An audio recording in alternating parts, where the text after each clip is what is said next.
and welcome to This Gay Life. Today's show we have guests from Northwest Arkansas, and it's for PFLAG, and PFLAG is Parents, Family, and Friends of Lesbians and Gays. And I'd like to welcome our parents today, Bill and Vivian Nichols. And first off, I'd like them to kind of introduce themselves and tell us a little bit about yourselves. And I know you're from Northwest Arkansas. And we'll go from there. Yeah. Well, we are. It's not a sin, really. Yeah. Thank you. We are the parents of two sons, both adult sons. One of them happens to be gay. Our oldest son is gay, and we love them both. We actually got involved in the Parent Flag organization a couple of years ago, when we realized that if we didn't support our son and his friends, then we were neglecting him as a son. Since that time, we've seen our son's self-esteem come from a very low level to a very high level, where today he is a businessman. He's in his own business. He's proud of himself. He doesn't hide the fact that he's gay, and we see him as a very successful young man, and we're very proud of him. Yeah, self-esteem is real important for all children when they're growing up, and I think that's one of the great things about PFLAG, is that to help build not only self-esteem but esteem between family members, to help them understand the differences and not necessarily separate them out. Tell us about yourself.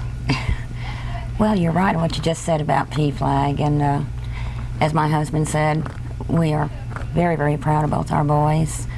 And as far as PFLAG, it was something that touched our hearts, and we were looking for so that other parents would know they have a strange feeling they are the only ones going through this situation. And it's nice to know there's other parents that understand, and you can talk and have a flow back and forth. The idea is to keep the continuity of the family together and the unconditional love there.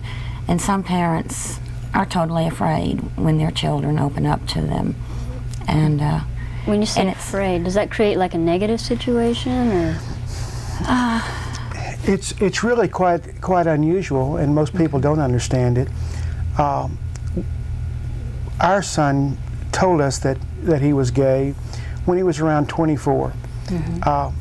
We're an exception to the rule, okay? Typically, we understand that it may take 5 to 10 years for a gay or lesbian person to approach their family and express to them that they are in fact homosexual. And of course, it becomes a monumental shock to most of the families, and they begin to hide in the closet far worse than their child. The family does. The family does. One of the misconceptions that even the gay and lesbian community has is that, you know, they can take 10 years to decide to tell their parents, but their parents only have 10 minutes to accept it. Yeah, so that seems a little unfair. Yeah. It's something that we work with all the time. Quite often, the father goes to work the next morning, and he makes a conscious decision that he can't share this with his co-workers. The mother may or may not work. If she does, she has the same situation. Quite often, though, she doesn't feel that she can even share the fact that her child is a gay or a lesbian with her closest friends. And so they typically begin to hide in the closet far worse than their children do. And it's only after they come to the realization that by sharing the love that they have for their children, their family members, that they're free. All of a sudden, they're able to share with other people the fact that they do have a son as we do, or a daughter. We don't hesitate at any time to share with someone the fact that we do have a son who is gay because of some of the people in our society. He has suffered for that, and we do everything that we can to make it possible for him to live a normal, accepted life. And the best way we know how to do that is to love him ourselves, and also make sure that our friends and those that we associate with understand where we're coming from. In the process of coming out, like say a son or a daughter comes to the parent and says, well, I'm gay, I think a lot of people would automatically assume that the shock and would be a negative. It would be like being ashamed, or I'm really not sure what the emotions are. Could you share some of those, what that might be, and what other parents have said? Well, part of the emotions, the shock is a feeling. It's actually like a death. The parent goes through the grieving, the anger, the hurt, the blame, quote unquote, society. They go through all these stages, even if they do let their child believe that they really understand and it's okay. They go through this, and we constantly are reminding again the sons and daughters, you went through certain stages, your parents also go through. PFLAG is, the thing with PFLAG is to keep that connection. When I talk to moms and dads, and we talk to a lot on the phone, we get calls from all over the United States, not just the local area. And the ones I love the most are the sons and daughters that are so concerned. They have just shared with their parents, please, where can I get some help for them? They can go to a support group. And the reason being is they need it, as I said before, to know they're not the only family in this whole world that has had a son and daughter drop this bomb on them. In fact, there's a lot of families, many families. And what is the main thing to me is that the parents realize how hard it is for a son or daughter to decide, today is the day I'm going to share one of the most difficult things with my mom or dad. Usually it's the mom they share with. And the parents have to realize they have to be open and communicate, because that's a lifeline, and if that's chopped off, the door is closed, so to speak, that child just is drifting. You know, that is their family base, what they've known their whole life growing up. And I say to parents, it's a silly phrase, but what makes your child so different today when they've shared than they were yesterday, the week before, or a year or 10 years ago? But it is a very huge shock for parents. And again, this goes to society and people not being really aware and informed correctly. People blame each other, and there's a lot of turmoil within families. Husbands will blame wives, vice versa. Then you have the sisters and brothers in there. And then what really is hard, sometimes in a family, if you have 4 to 6 children, there'll be more than one child who will share this experiences. Yeah, so they'll drop the bomb this twice. Is, so they get it twice. 2 and 3 times. Right. Yeah. To give you an idea of the scope of the situation, there's an estimated 25 million gay and lesbian people in our country. Well, certainly that would mean that they have 25 million sets of parents, or 50 million individuals. Or more, depending on how many step people are involved. Well, that's right, and brothers and sisters, and certainly with older gay and lesbians, in many cases there are personal families involved. The dividing line that I see on an everyday basis is typically that the gay and lesbian friends of ours who are over, say, 35, typically have families. They were, I can say attempted to go straight, if you want to call it, but they felt an obligation to their families and societies to marry, have children, and do those things that they felt they were required to do. It's a nice thing to know that our country has come along so far that the gay and lesbian people that we know that are typically under 35 or under 32 did not and do not feel that pressure. And so we think that's a wonderful situation, because they're not, we don't have the conflict of families breaking up because of a gay or lesbian situation. And we see that as a real outgrowth for our That country. is an interesting point. I mean, I think now a lot of lesbian and gay couples are deciding to have children, and it's a decision, and they're creating families. Exactly. Not exactly. making families out of other broken up families. Right. That's an right. interesting point. One thing, when we were talking about the emotions and stuff that parents go through, I think it's really important, I think, as gay people, that we realize, I think the point you stressed too, is that it took them a long time to figure out that they're gay. And a lot of times when we're growing up, we have these feelings and we hide them from parents because we're not sure about them.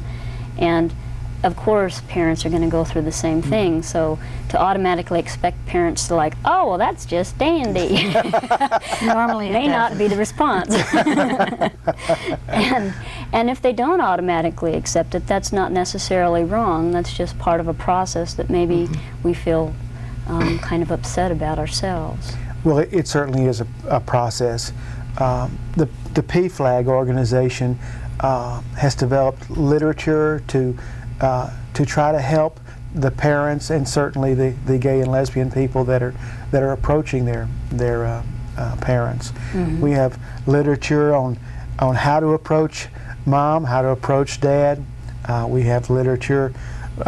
One of the most frequently asked for pieces is, why is my child gay? And it is for the mom or the dad. It's a straightforward question and answer program on, letting them understand exactly what we're talking about. We have a copy of that, don't we? I believe we do. It's this right here. Oh, this one. This one here. You Why brought is- quite a bit of information with you, and this is one of the pamphlets that they've brought with them. All these pamphlets we'll have available from an address that will be shown later in the show, but go ahead and tell us a little bit about this one. I mean, it says, "Why is my child gay?" Right. Kind It has some conclusions in here that are designed. It says most of the 11 scientists surveyed agree that the exact causes of heterosexuality and homosexuality are unknown. Homosexuality and heterosexuality are likely to be the result of an interaction of several different factors, including genetic, hormonal, and environmental factors. Psychological and social influences alone cannot cause homosexuality. A biological predisposition toward a homosexual, bisexual, or heterosexual orientation is present at birth in most all boys and girls. And then none of the contributing factors alone can cause homosexuality. And then the last conclusion is that sexual orientation cannot be changed permanently through therapy. But those are the ideas and the conclusions that this brochure explains to the mothers and fathers. And you said it was put together by 11? There are 11 scientists that were surveyed that put this together. That's really good. Certainly the medical community and the scientific community over the last 100 years or so have tried everything in the world to cure homosexuality. Well, nobody's curing heterosexuality either, so yeah, that's a good point. I mean, what's left? I don't know. There's also some other information that you brought up. You have the PFLAG of North Arkansas, which has some information about your particular group. Why don't you tell us a little bit about your group? How many members are there? Okay. In Northwest Arkansas, we have what we call a chapter. You basically have either a chapter or an affiliate. An affiliate would be a group of basically friends and family members. You have to have a publicly open parent to become a to become a full chapter. Since Vivian and I became a member of the Northwest Arkansas chapter, then the group there could become a chapter. We have about 20 member families. As I can say, 19 of them are in the closet. So you can see what our situation is. But our group is made up certainly of parents. We have brothers and sisters. We have some gays, some lesbians who are also members of the organization. We have families who have, for instance, a gay or a lesbian parent that are also involved. So we have a diverse group.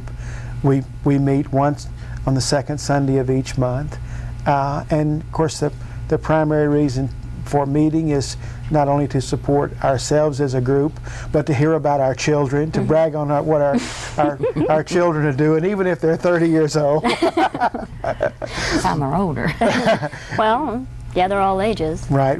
We certainly are supporting each other. We are actively supporting the gay and lesbian community in Northwest Arkansas, and which is, I must say, it's really well organized. In fact, much more organized than even like the Springfield regional area, whatever you might want to call it. There's quite a few groups down in Northwest Arkansas, and there's quite a bit of support. There is quite a bit of support. Which some people might find surprising. Well, the metropolitan area of Northwest Arkansas has a population of some 300,000 people. Many of them are people who have retired from all parts of the country, but certainly the California area, the metropolitan area northeast, and so it's a very diverse community. And as you can imagine, certainly they have gay and lesbian children, certainly in Northwest Arkansas, but all around the country. And so we have the opportunity to support not only the parents and families that are there, but also the community that would spread certainly from Eureka Springs to Fayetteville. So we have quite a diverse community. What about like political things that come up? We have a few measures here in Missouri that affect gay people quite severely, and when political things come up in the area, do you give a lot of support to, like the issues for gay people? And we certainly do. As parents, sometimes I would say it's a little bit more important and easier to understand when it's one parent sitting across the table from another parent. So we can explain not only our position, but our family structures, our children's family structures.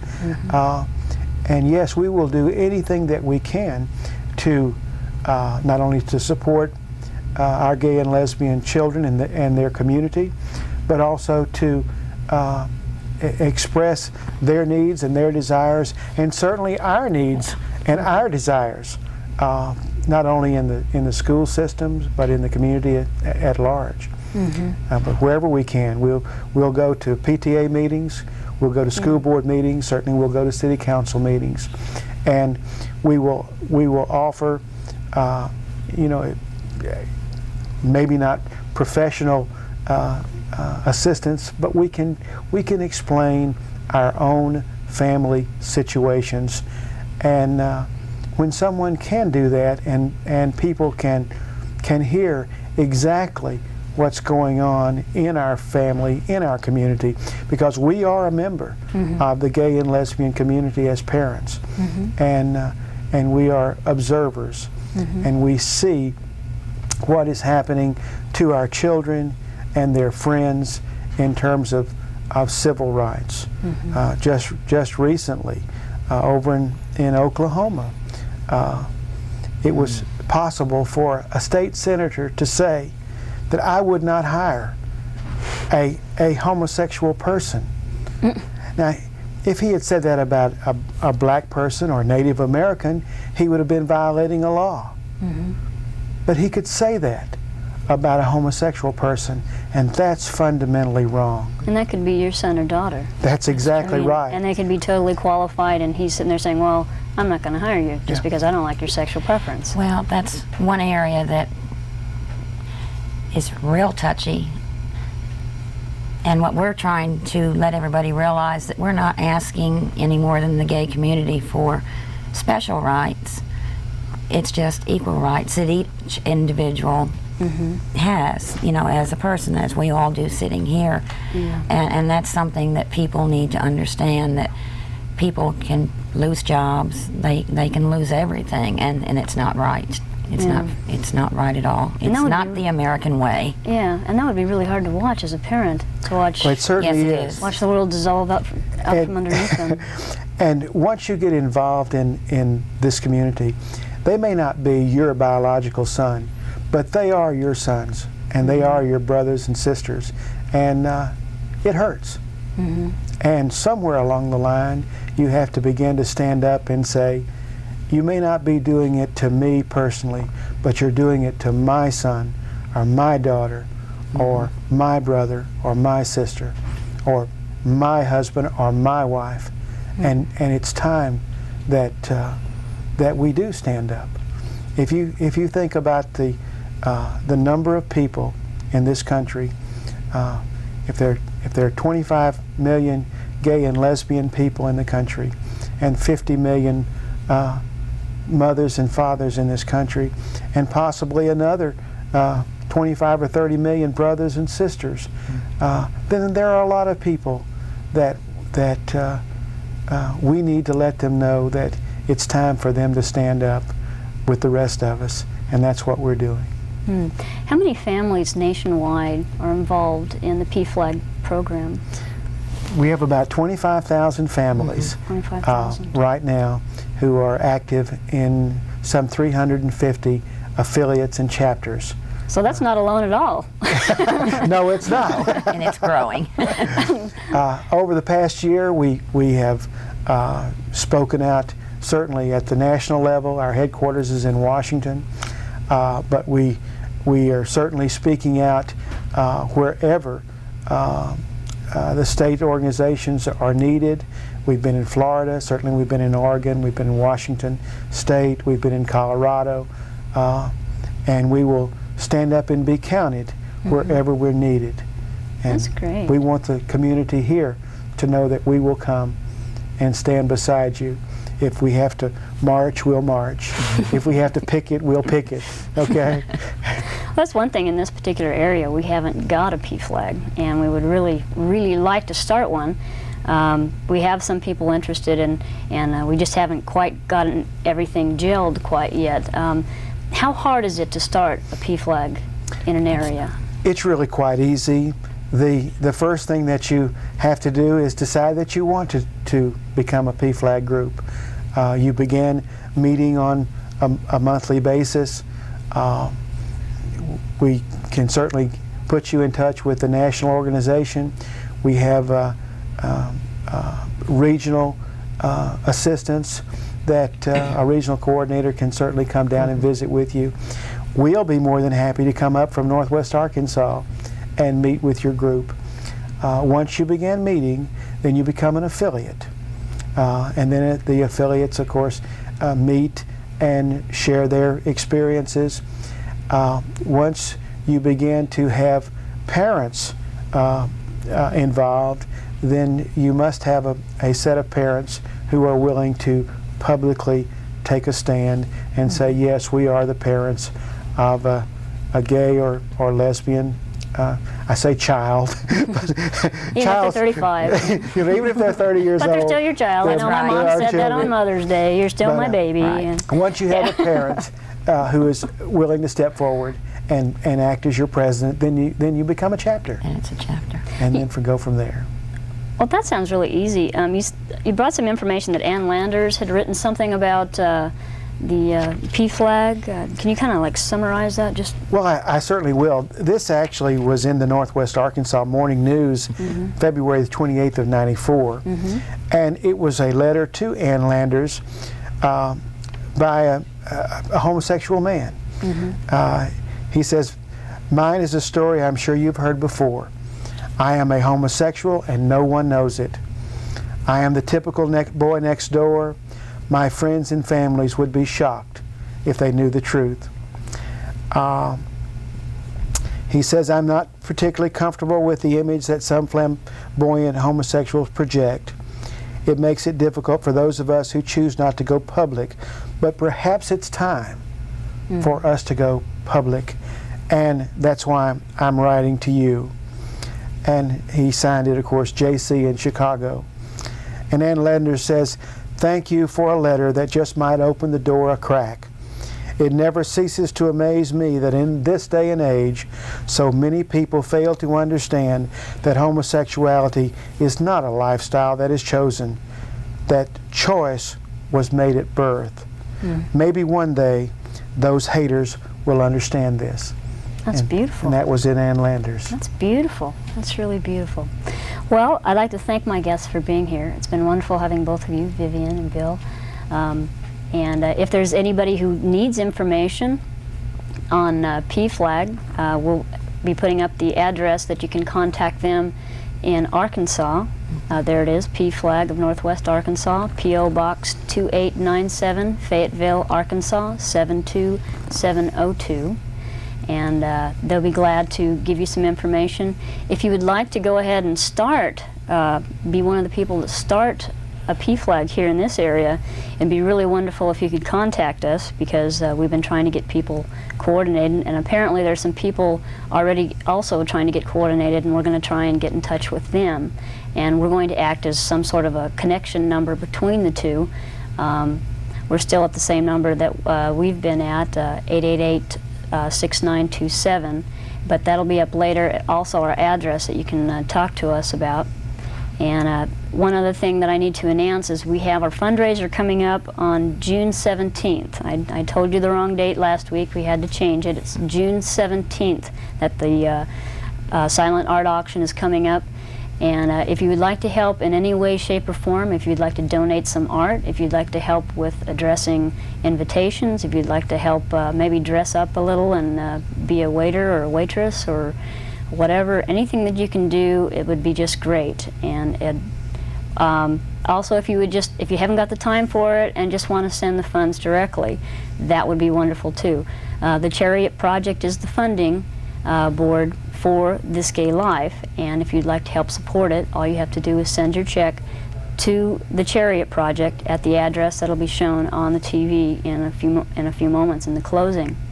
I'd like to thank everybody who has done some funding for us, because we sometimes have to go door to door begging for money, and you've seen me, and I'm there on my knees, and there's been quite a few places that have helped us out.